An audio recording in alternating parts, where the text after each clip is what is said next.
Yeah, they got real two talented guards, real athletic, fast, can score.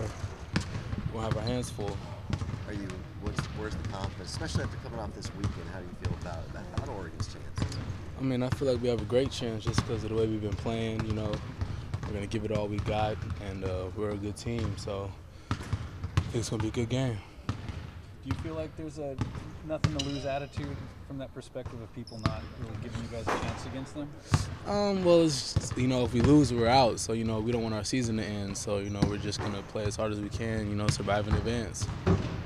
Do you allow yourself to be excited about this, being a part with the Kansases and the Dukes and the Michigan States and all that, to be one of the final 16 standing? Of course, you got to cherish the moment, This is something big. We're in the Sweet 16.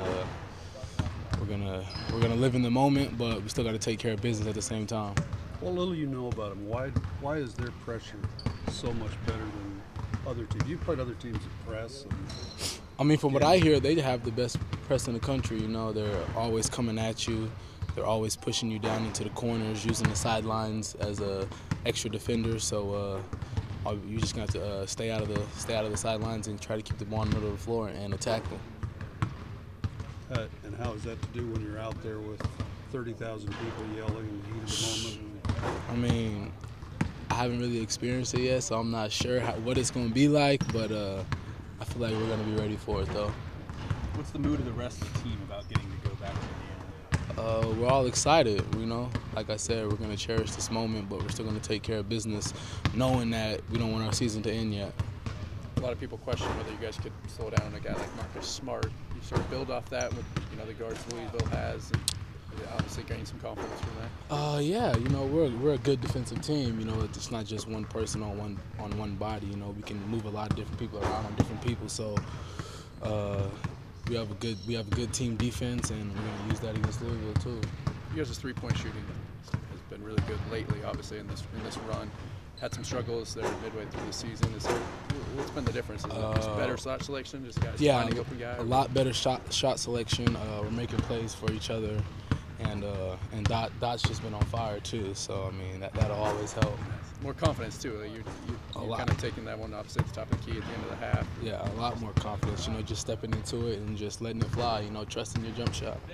I kind of like the idea of playing it's the #1 overall seed, Louisville, all the history. As a player, does that sort of get you even more stoked to play a school? Oh, most definitely.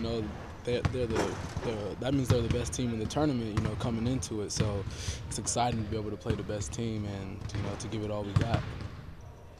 But you got, in addition to a couple busy weeks of basketball, academically, there was a lot going on the previous 2 weeks. I mean, especially for you. How much different is it now just this week when there's not that? It's a lot better, I don't have to go home, write a paper. I don't have to go home and study. I just get to relax and just chill, and just worry about basketball, and that's it. And that definitely feels good. How many finals papers did you have? I had one final paper and 3 finals to take last week, so I was a little bit busy on the road. But Did it most on the road, or what? Yeah, I took 3 tests on the road, and I wrote my final paper the day we got back. Yeah. Shot selection was mentioned, but I remember seeing a lot of games where you had, not you only, but a lot of guys had wide open shots, just weren't hitting them. So, I mean, is there a confidence now that's been building since the back end on your shooting more than just shot selection? Knowing that, if we lose, we're done. So I think that's kind of floating in the back of people's minds. So I feel like that has something to do with it too, because we don't want to go home yet. Well, that seemed to be more cosmo. You said what? You mean the fear of losing actually helps your shots, shooting? Yeah, because you'll focus a little bit more. You'll stay in your shot a little bit more. You'll get back to your basics and really focus on what you're doing.